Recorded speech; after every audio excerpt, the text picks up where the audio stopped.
So, welcome back to QATime. I'm joined today by Lalit, and I'm thrilled to be speaking with him today because not only has he had a wealth of experience in the QA world, but he also has done so much when it comes to different formats of sharing information and knowledge. And I would love to start with just a little bit about how you got into, tea time with testers, setting that up, where you started. Did you know you were going to be in the quality assurance space or a tester when you started your career? And just get to know you a little bit better. Sure. So, hi, first of all, thank you for inviting me. It's an honor to be here on your show. I got in testing like many other people, I would say by an accident. By graduation, I'm a mechanical engineer, but I got placed in campus recruitment the way it typically happens in India. And I got placed in one of the largest consulting firm in India. There, I was trained to be a Java programmer, but when it came to allocating me on the project, I got to work on the automation project. That's where my journey as a tester started. I remember I was working on QTP back then in the automation and testing space. That got me a lot more curious about testing more than programming. And I eventually became a full fledged software tester who was involved in writing tests, questioning requirements and also automating things. And since then, I'm a tester by choice, I would say. And regarding tea time with testers, I remember in the same organization I was part of, I had some very passionate colleagues, and we used to discuss testing and modern development practices or different kind of testing challenges over our tea breaks. And we were internally running a testing newsletter for our community of practice then, and we quite interesting a positive impact of this newsletter initiative. We could inspire people to write blogs, we could run testing competitions, we could encourage people to come forward and do bound bag sessions. And we thought, why not to do this on a larger scale, or let's say with outside testing Sure. already. I was on and off in touch with Michael Bolton back then, James Bach, and many other active people from global testing community. Lisa Crispin was there, and I thought it was an interesting opportunity to collaborate with all these great minds, testers and agilists and other people in the industry, and take these efforts forward. That's how the idea of tea time with testers was born, because this discussion also happened on one of the tea time. Come prepare with a matcha today to have some tea with you while we Thank discuss. you. I just finished a small one. I'm Well, tea and growing more on the coffee ever since I have moved to Germany. Well, I that's don't fair. I Europeans complain love their too coffee. much. That's love. Right. And yeah, so it's been almost 12 years now. Initially, we started as a monthly publication and we ran it monthly for almost 8, 9 years. But I realized it's a lot of work to st- just use just so quality magazine without compromising on the reputation you have built for yourself and still be valuable. So from last yeah. years, we do it quarterly, publishing around 3 issues per year. And yeah, I'm glad that community is still interested in reading it, contributing to it. It's still a community project. It's not something that I would call as a for-profit business. It's a non-profit, Right. right? By the testers, for the testers, of the testers. And I always love tools, communities. I mean, I really think that's the underlying tone and intention I get from a lot of these platforms and, open source projects that have been built over the years. And yes, there's myriad number of those for development, but I love that there's also so many of these that are also testing focused. And one of the big recurring themes I've seen in your writings is quality. And, it's kind of hard to have testing without quality in mind. They do go pretty hand in hand. But especially from your recent paper from Eurostar that talks about how to approach that and your upcoming workshop for Romanian testing conference that kind of encompasses those 4 pieces about engaging, enabling, executing, and evaluating quality from a team-based approach, I think is really, kind of the direction a lot of people are trying to shift the testing mentality to, and I love that that's very consistent throughout your editorials, your panels, your paper. I think it's really important to showcase and highlight that it is also about the people that are conducting the testing and your stakeholders, and I think you'd have a great way of bringing all of that together.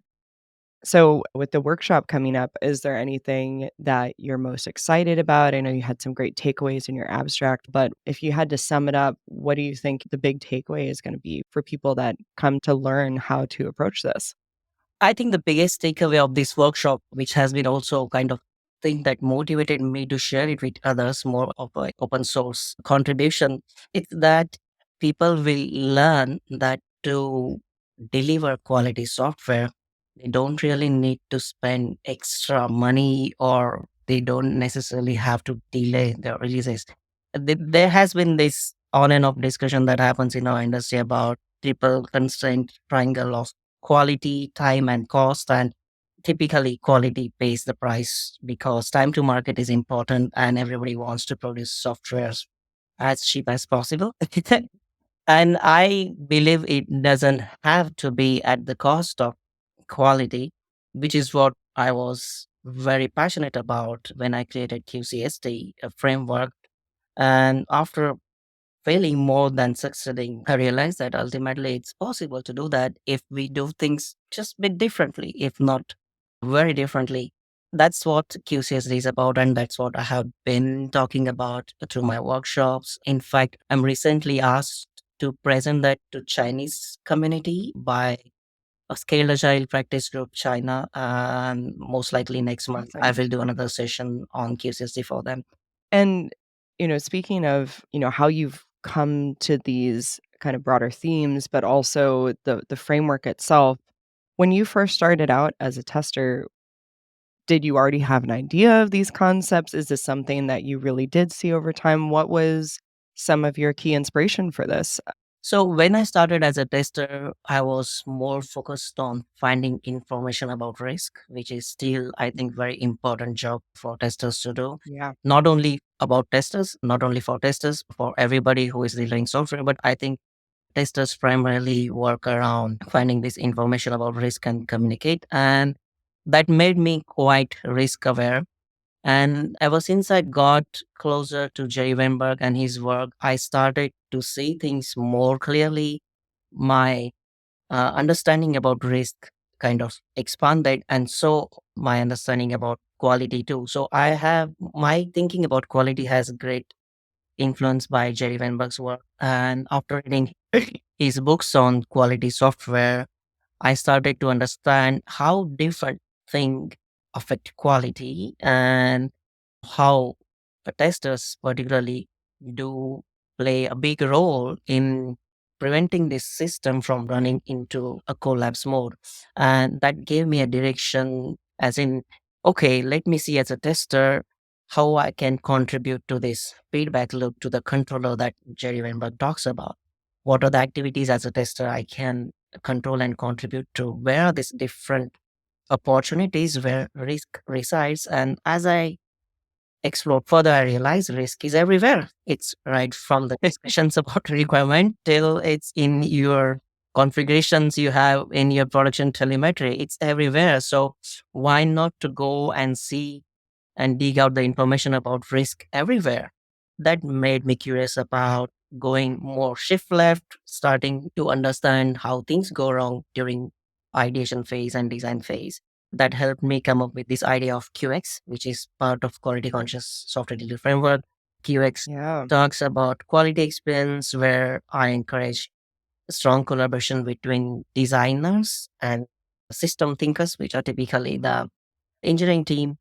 And Mhm. that basically then encouraged me to go further, evaluate an opportunity for investment and opportunity for identifying risk in the overall software delivery process. Mhm. And after I made certain experiments, I realized it's not just about the products, it's not just about people, it's neither about project and the processes we follow. It's everywhere.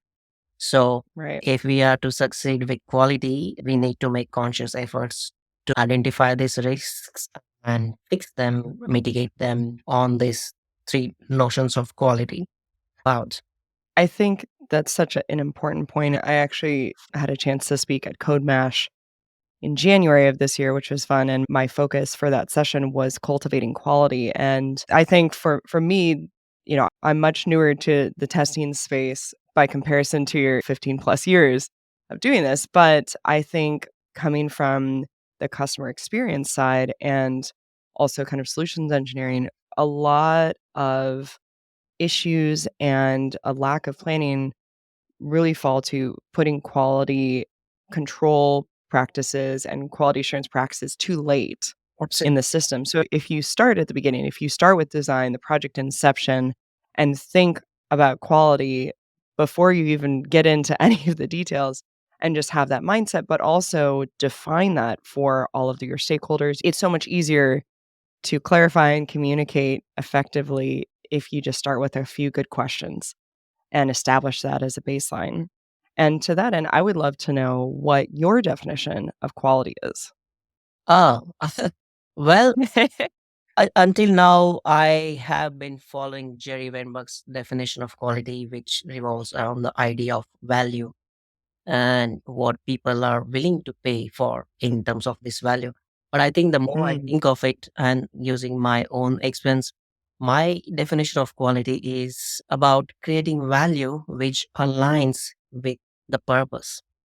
And I added this purpose aspect to it because typically all the conversations about quality and its value either end up in some kind of emotional or political dilemma. And ultimately, we can't decide. And I also think it's unfair to rely on the testimony and the final word of the people who matter and who get to have say about quality, which is still important. But I think if you bring in this purpose aspect to it, it gives you a better ground for having an informed conversation about the value.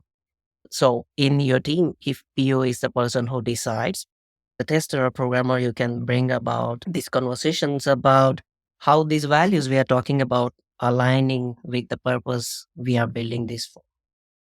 yeah, And I think this, in my opinion, is an useful way to solve this emotional and political dilemma about quality and its value and bring that awareness to everybody's consciousness.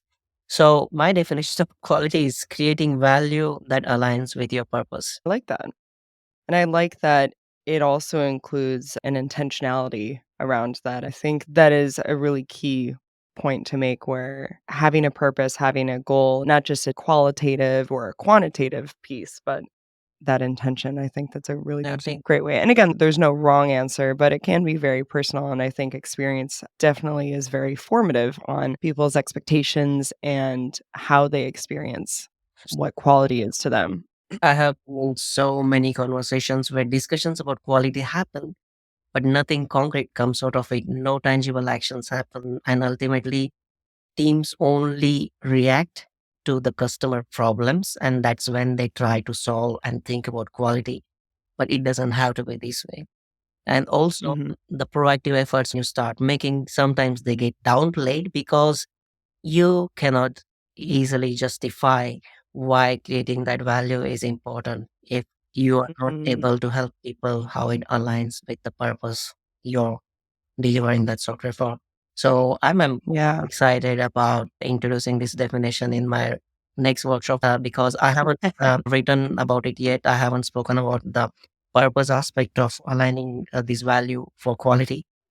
And Mhm. I believe it's gonna be interesting to discuss this aspect of quality with people and what they think about it. Yeah, we've got at least 1 or 2 people from our team going to Romanian testing Wow. conference. Jenna Mhm. will be there as we discuss as a tractor as well. For those of you who haven't been, it sounds like a great event. A number of people I've interacted with are huge fans. Mhm. Would you say that you have a favorite event or maybe just some favorite moments from events you've been to in recent years, whether it was a panel? I know you've participated in a number at this point, and also done workshops and spoken, but have you had any standout kind of interactions or moments? Well, most recent has been definitely when I received the Eurostar Best Paper Award. I was Yeah. expecting it, to be very honest. I spent almost a month on writing my paper and preparing my talk, and I Mhm. left at it. So when it was announced that my paper has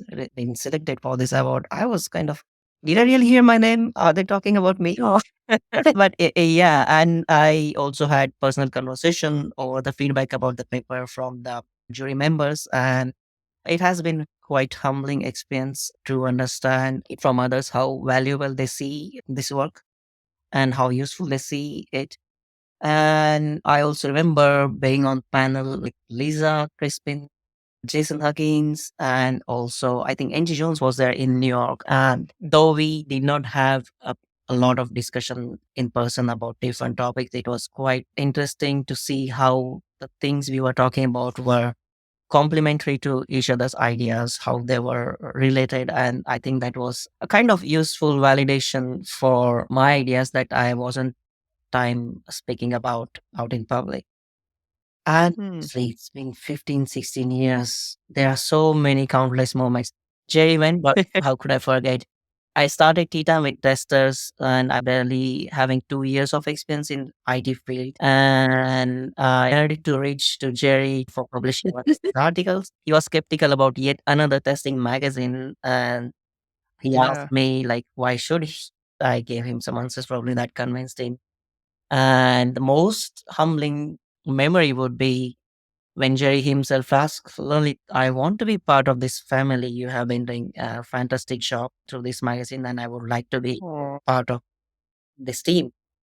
I think Oh. has been the greatest compliment I have ever received about the things I've been doing.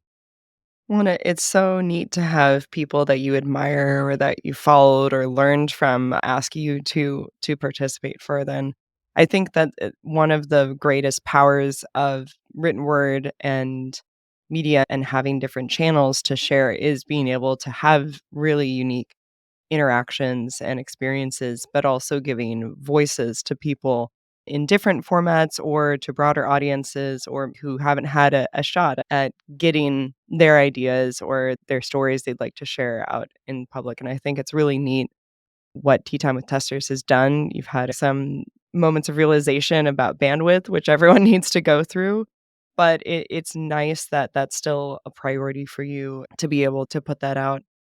I also would be curious to know with your evolution from when you first started and then started experimenting with different techniques and methodologies, has your perspective on any of those changed? I know Agile has been probably the top methodology that I've heard from people in my circles that has been leveraged or is kind of the way that they approach a lot of their testing practices, but are there any techniques that you started with that you kinda dropped like a hot potato after a while because you found a better way or that, you found kind of your own variations? Do you think that's something that is pretty common in a journey from a novice tester to someone who has developed their own mix of things? Well, I mean, I had quite a struggle. So I will put it this way. As a tester, I'm very passionate about my craft and I'm very convicted Mm. in the values I believe in. And there was a time where I had to have difficult conversations about testing and how it should be or how it should be perceived, particularly when there was a time to let testers go or anybody can test and let's just automate everything. Oh, yeah. So I am not against automation at all. I think it's important and it's not an optional thing. Whatever you discover and bring into the known knowns, you could automate that if there is a value in it.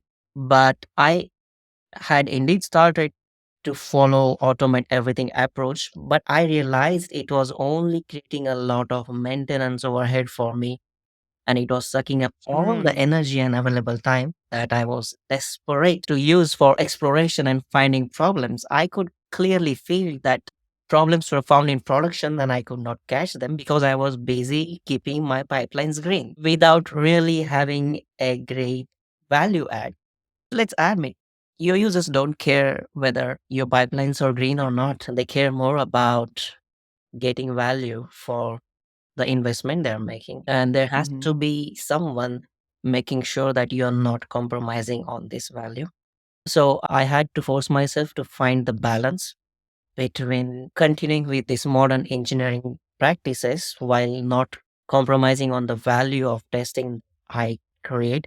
So that was the time when I created additional sessions for DevOps and Agile teams. So by sessions, I mean session-based test management, originally created by John Bach and James Bach. I was practicing it to manage my testing and explore Mm. testing in structured way. And when I started working with Agile and DevOps team, I realized the need for having additional sessions or different sessions that are more useful in this DevOps context. So I remember adding production telemetry session where I was personally investing my dedicated 1 hour or let's say 45 minutes every day to understand Mm. what are the production logs, where are the problems coming from, what are our dashboards talking about, and then using that information to derive test cases which were hard to reproduce in test environments. I also created a session where the focus was more on pairing with programmers, going through our infrastructure, our code, and all sort of technical aspects that would help us create more testable solutions instead of just testing and automating and then realizing you messed something up in production. That kind of experimentation gave me a lot of insights into how meaningful testing can still be done in Agile DevOps. And my general complaint about most of the development methodology has been they come in, they define how development should be done, and then they leave it on testers to figure out how they should fit in. Yes. Alright, here we made a decision, but you figure out how to execute, and if we don't like it, we'll tell you, but we're not gonna offer suggestions. That's a tough thing, and that's also kind of a tough management style that people need to deal with. I think it's good to have autonomy and room to kind of experiment and or explore, but having a little guidance or a little bit more of a collaborative nature, I Yeah, think I- is really key to having a it healthy relationship is with important. your quality assurance and your development teams. I do find it a bit hypocritical, no offense. Like, on one hand, people say testing is part of development, but when some new stuff comes up, you conveniently forget talking about testing, or you Mm, conveniently forget clarifying how to test differently in this new development methodology. So yeah. you are contradicting yourself. Let's stick to one idea and make sure that we really mean what we say, and then world will be a very happy place to live with. Wouldn't it be if only? I think that applies across the board. One of our other developer advocates for Case has mentioned his frustration with KPIs and individual metrics, but also even team metrics like number of bugs counted. There's not really a good way to quantify quality, right? There's so many different ways that that could go. There's so many different pieces you can look at or overlook. And when you put that kind of pressure on teams, Right. oftentimes it causes more of an us versus them mentality, which is something that I think everyone would love to avoid. But it is hard to do that if there are pressures and that mentality becomes it's on this group to manage that. We just handle this. So I'm washing my hands of it and pass it on to the next person. Well, for me, one of the root cause of problems in organization is the way they separate responsibilities of engineering quality and product quality. It Mhm. doesn't make sense to me. If you, as a one team, are delivering one product, you have to have a shared understanding of what quality means, and product team and engineering team needs to work together. You can't simply say that I will only care for engineering metrics. What happens to product is not my problem. There is a big difference in writing a code that satisfies the acceptance criteria and building a software that people will use happily. And if I'm to build a team, I would build it with people who understand what it means to build software people will happily use. I think going back to if intentions are set, if expectations are set, if people are aligned when they're designing and thoughtfully approaching a project, it makes it so much easier. And At the end of the day, everyone wants the same thing. Everyone wants value out of it. So, how do we do that so that it's most efficient and most effective together? Back to your comments on automation. One of the rapid fire questions I was going to ask was, what is a popular tool or method that you might have an unpopular opinion on? And it sounds like maybe automation could fall under that category. Along with, I think, AI, it's trendy to leverage these different tools or these different techniques, but there's also a balance of what is too much maintenance and creates more work and becomes a diminishing return on your investment of time, resources, mental energy. Well, I'm not against automation. Yeah, but depending on how much or the Yes, situations that it's applied to. yes, yes. I think how much to automate, when to automate, what to automate needs to be decided based on the context. I know teams who run their automation scripts literally for weeks because they have no other option. Weeks. I'm not kidding. That's insane. That's insane. I also know teams who are very happy and producing satisfactory outcome and feedback by only running important scenarios and covering a lot of checks on the lower application layer instead of blindly automating everything without really understanding what it costs you, what is the effort you are putting in, where are you adding value with all these efforts. Better is, in my opinion, to think about your automation strategy very critically, identifying what is really important to be automated, what you can live without, so people assess their strategy in using critical thinking. That's my ask.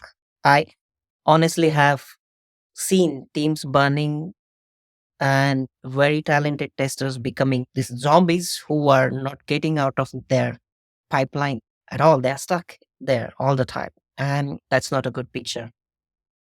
Nobody wants to put your testers in a corner or in a weeks long pipeline of automation. I think a lot of that comes with experience and leadership, knowing where we can really have the most efficacy and the best experience all around because burnout is very real, especially in increased hybrid and remote cross time zone collaboration. So being able to have tools and processes in place that really protect everyone's time and sanity. There's definitely something to be said for that. I have also seen cases where leaders wanted to automate everything without critically examining if the infrastructure supports it, if they have supporting tooling or let's say mechanism that will make it easy for testers to write those scripts, run them, maintain them with minimum efforts. Ultimately, they keep on creating more automation work and that maintenance activity kills testers because they have to keep those tests running by fighting against all the Yeah, odds. And you're not really right. achieving anything with that. So a strategic choice when it comes to automation, when it comes to maybe AI use. So I actually wanted to go back to something we've discussed previously, which is cricket, and see if there is some kind of analogy here that you can make with sports and something you're really specialized in, like testing.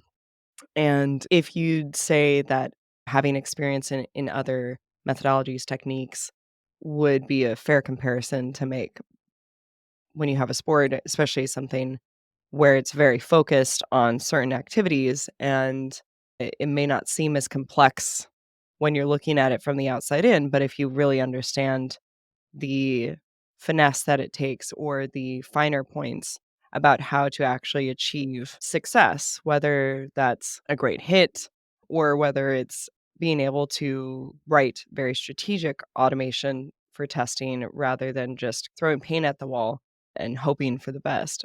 Would you say that there's kind of an element of cross training or being more agnostically practiced so that you can really refine and hone your own techniques when it comes to testing or approach to quality?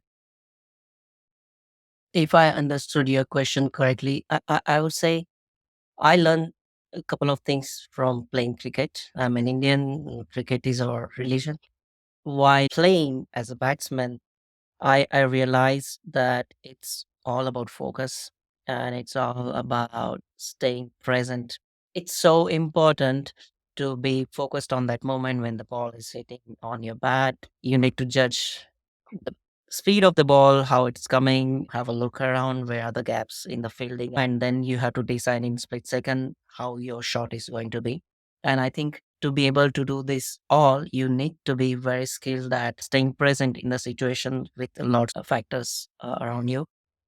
Comparing this to testing, or let's say meaningful testing, I think testers often face the challenge of context switching and it affects their productivity a lot. While you're testing something, you probably have to pay attention to lots of things at the same time, observing how the software is behaving in response to your experiments, what kind of test data you're using, or whatever. So I think this is an important thing that I learned from playing cricket is staying present in that moment and really making sure you know what you're doing, why you're doing, and that's mindfulness and focusing with lots of things changing around you.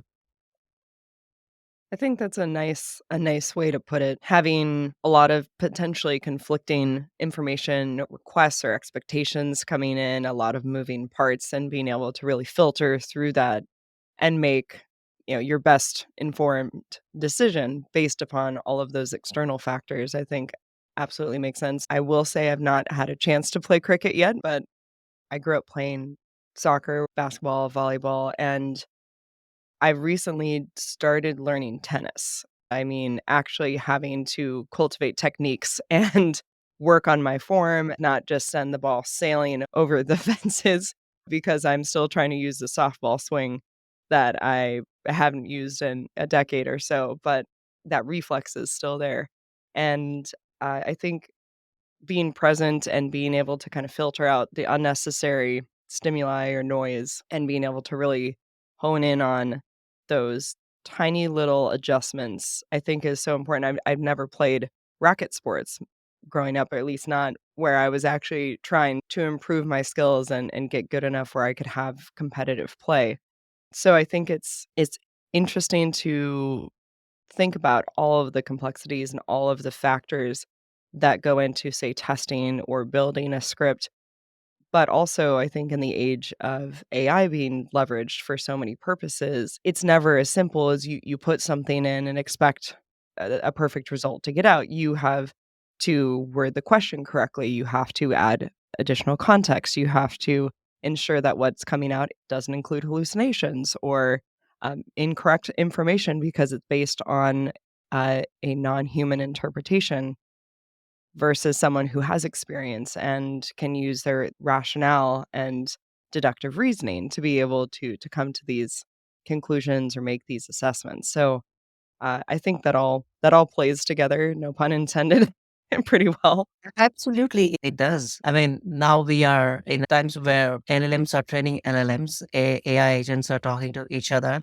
So imagine the complexity it's adding to and what kind of debugging is gonna help us. If I find a problem in this set of AI agents working with me, who am I gonna check first for the problem?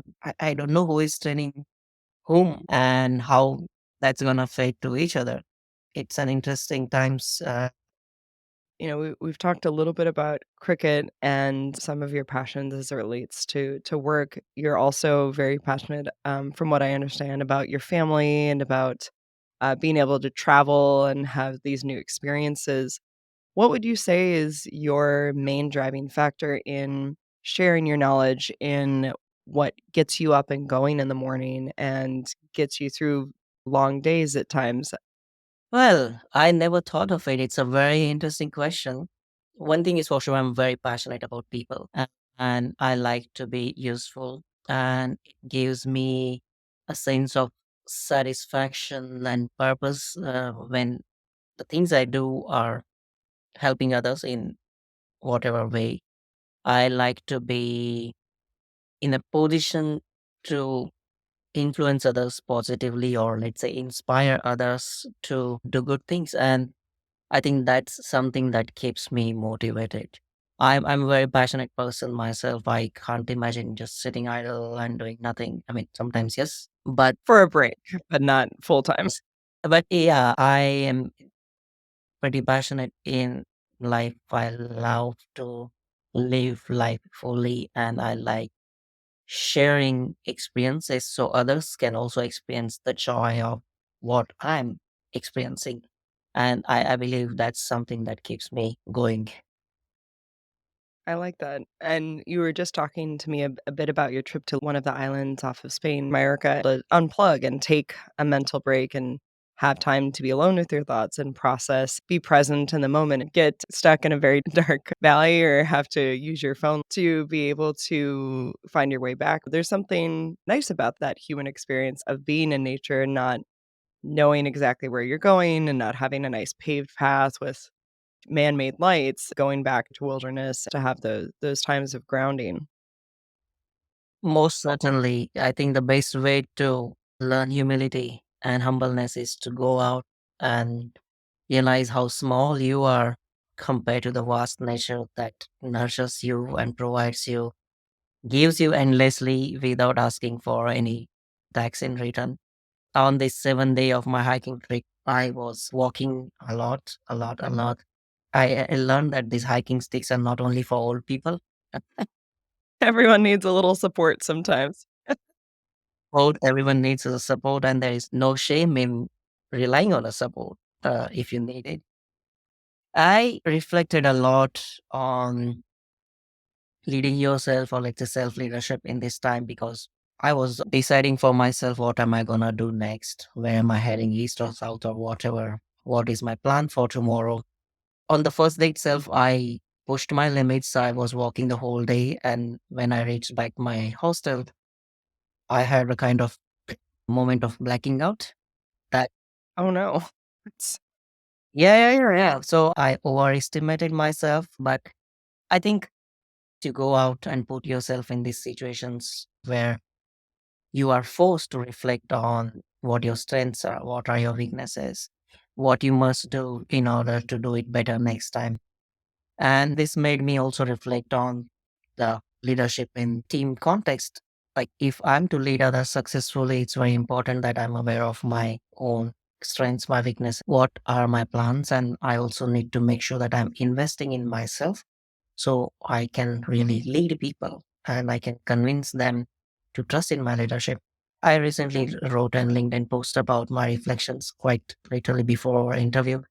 I do believe it's very important to have a conversation with yourself and reflect on where you are, what are you doing, and what do you want to do next.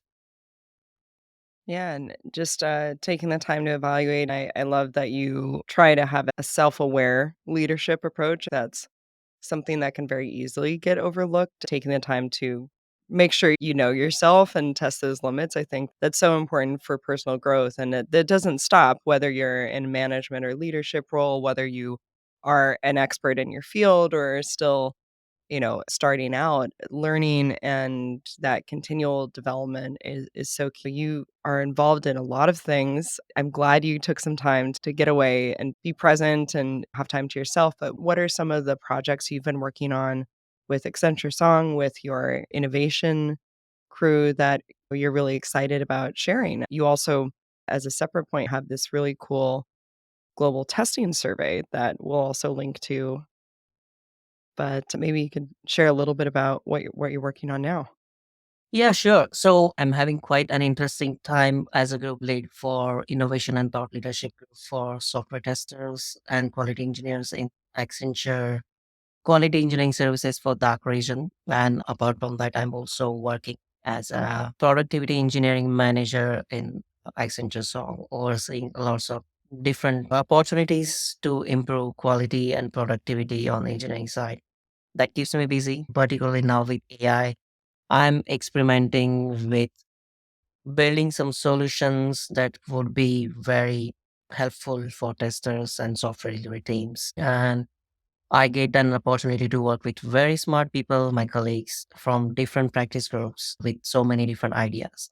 I learn from them. I try to give them benefit of my experience when they have different ideas, giving them platform and opportunity, preparing them to showcase those ideas with outer world is an interesting task. And it gives me a sense of satisfaction too when I help people to be seen, to be heard, and then helping them to be on their own, propagating and paying things forward. Global State of Testing Survey is a project that I have been doing with Joel for almost 10 years now. We started this as an activity to understand what's really happening in software testing world because we really wanted to understand the true picture, and it has been running quite well, which gives us reliable information to define and decide what we should be doing next for our own context. Well, database testers is there, and I'm also working with Association of Software Testing, trying to oversee its education program, particularly BBST courses, and trying to create new training programs if necessary.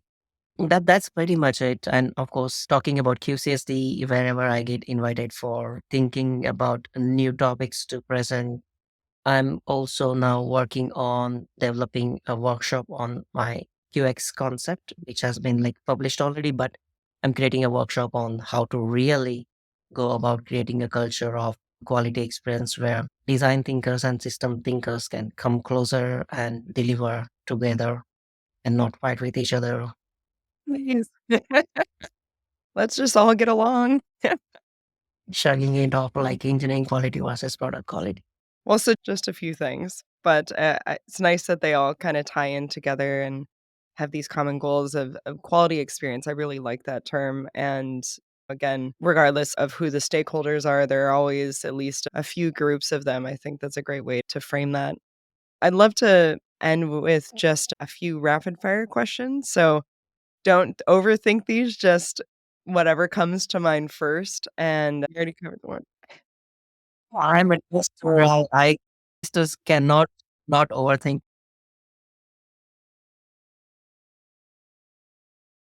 Great. We'll start easy. Light mode or dark mode? light mode. Light mode, okay. Best and worst coding language to learn, in your opinion? C sharp. For the best, and then how about the worst? For the worst, I think for the best is Python. Oh, for the worst. Okay. Mac, Windows, or Linux? Mac. Cat, dog, bird, snake, or none? Or other? Dogs. Dogs and German Shepherd. Ah, specifically, I like it. Book you'd recommend to everyone. Doesn't need to be quality focused. The Little Prince. Oh, I like that. What's your secret superpower?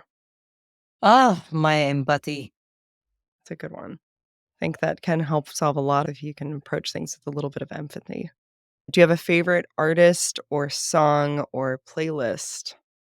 There is a channel on YouTube, I think call it Indie Playlist, and they create a new playlist for each month and season. I love that. I just rely on them picking it up, and I typically play that playlist while working. Yeah. I also like curated for me music. Yes, I really love their compilation. I do like that Spotify in particular for me will have things based on my listening or recommendations. So good algorithmic use of information. I know cricket is your favorite sport. What's a popular UI feature that you don't like or you think is problematic? Hmm, so many. Let me think. I hate when you are calling and you are asked, rate the quality of this call. It annoys me. So like the survey or even just it's funny because I know a lot of people that would say, I don't wanna be bothered at all, just leave me alone." Always, yes, yes, yes. And especially after you had a very bad experience. I feel like, come on, get on call with me. I will tell you more in detail. Don't make me feel this now. Although I think maybe more of the testers I know, it's like, "Let me break it down for you exactly what went wrong here." And then finally, what's your I know tea is a big thing for you, so what's your favorite type of tea? Do you have one, or does it depend on, like, time of day? I like Earl Grey, but I also like Indian masala chai. Not really healthy, but it's something I would drink if I'm given choice. But it's so good. I haven't had the chance to go to India yet, but I'm hoping sometime in the next year or 2, I'll get the opportunity, but I do love the more legit chai teas I've been able to get in the States here. You with me when you come to Germany. I make it every once in a while. I would love that. I will happily bring over any snacks or things from the States that you can't get over there easily. Well, I really appreciate you taking the time to speak with me today, and I loved getting to know just more about your inspiration. Are there any final recommendations or thoughts that you'd like to leave with the audience? Parting words? Well, my parting words would be particularly for testers. I see people are kind of confused with AI, if it's gonna replace them or it's gonna make their life worse. I think it's an opportunity to think critically about critical thinking and also make serious investment in communication skills. Until now, our communication was only related to fellow humans and we could deal with it. But now, if we are to create reliable results and proceed through producing useful outputs from AI, we must learn how to communicate effectively. So I would say stay curious, don't abandon your common sense and critical thinking. AI is not a human. You're still interacting with an algorithm. Don't forget that and just stay awesome. All right, you heard the man. Stay awesome, everyone. Thanks again. We'll post links for the recommendations and all of this in the show notes, and hope you have a wonderful rest of your week, Lalit. Thank you again. Absolutely.